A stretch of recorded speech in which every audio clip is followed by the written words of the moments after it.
Have a look at what you see on screen and think about it for a moment. Is it right or is it wrong? We'll come back to that in a bit.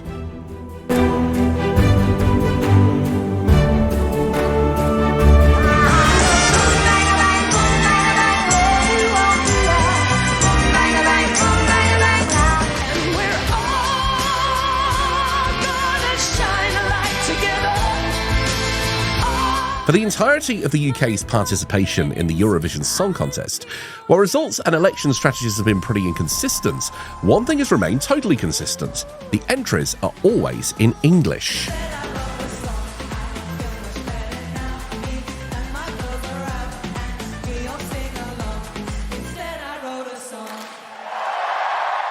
Of course, English is the dominant language by far, and it is readily understood by most people in other countries, so it makes total sense. But for some time now, fans have been crying out for something different. The UK has multiple official languages besides English. There's Welsh, Scots, Scottish Gaelic, Ulster Scots, Irish Gaelic and Cornish. And yet, despite all that, all UK entries have only been in one, English. Why have we never sent a song in, say, Welsh? And should we? Well, as with most things in life, there are valid arguments for and against. And just a little housekeeping note before proceeding, for the sake of simplicity, we'll use Welsh as an example from here onwards, but the points can be applied across the other languages more generally. Let's first look at 3 reasons against sending a Welsh entry. 1, the risk, 2, the need for consistency, and 3, going mainstream. So first of all, the risk. It would be a huge risk, no doubt about it. And while big risks can pay big rewards, they can also fall flat on their face. In 2022, France sent a song in Breton, a Celtic language native to Brittany. While some will say that there were other contributing factors, the fact remains that France's ethnic bop flopped. Then in 2023, Spain sent a flamenco-style track with vocals big enough to wake the dead. It was very divisive, Marmite, as the Brits would say. But love it or hate it, the most appreciated was the quality of the song, thoughtful staging and outstanding performance. Cries of jury favourite and even potential winner were loud and clear, but in the end it finished 17th in Liverpool and most shockingly of all, last in the televote. So here we have 2 Western countries sending ethnic acts, just for both to fall short of their expected result. In contrast, ethnic numbers from Eastern Europe tend to perform very well on the scoreboard. This begs the question, why? Well, when a foreigner thinks of French music, do they think of Celtic electronic music? Well, not really. Chanson is what comes to mind. And as for Spain, while AAR was traditionally Spanish, was it maybe too Spanish?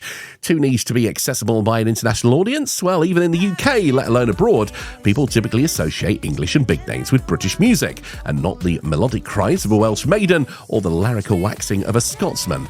International viewers expect to hear stereotypical British music from the United Kingdom, not what may be in their minds, some freak language they've never heard of before.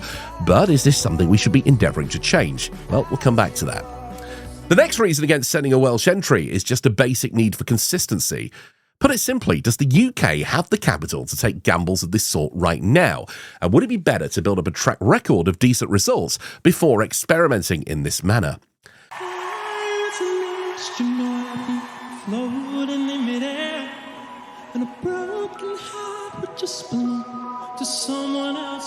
And thirdly is the matter of going mainstream.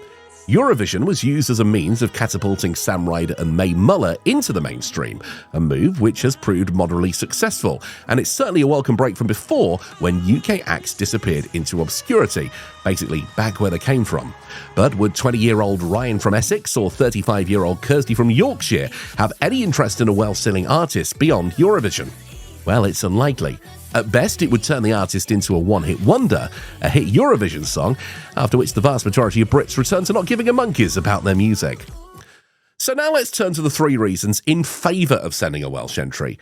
1, again, the risk. 2, representation. And then 3, diversity.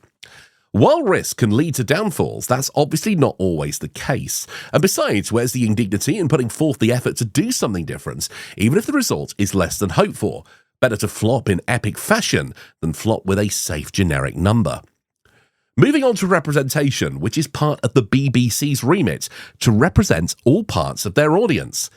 When has the Welsh language been represented at the Eurovision Song Contest? Well, only at Junior Eurovision, but never at its older cousin. Welsh speakers would no doubt appreciate their culture being represented on the biggest music stage in the world, and while some may argue that a song in a language that only a small proportion of the population speaks can't represent the whole country, there's no more legitimacy to that idea than if it was about the artist's gender, race, religion, or sexuality. The UK is made up of multiple languages, just as it is with multiple races, religions, and sexualities. Talking of diversity, well, that's our last point. Remember the start of this video. Does British equal English? Now, most British people would rightfully answer no, but many foreigners see little difference between the four nations of the United Kingdom, not realising they all have their own rich culture, history, and language. Should we be trying to remind the world, and indeed ourselves, that British doesn't just equal English? Welsh, Scottish, and Northern Irish are part of that equation too. Ultimately, while there's no perfect answer to the question of whether the UK sends a Welsh act to the Eurovision Song Contest, it may be best to stick to English, at least for now. Building up a record of consistently good results with quality entries is maybe paramount before taking new avenues.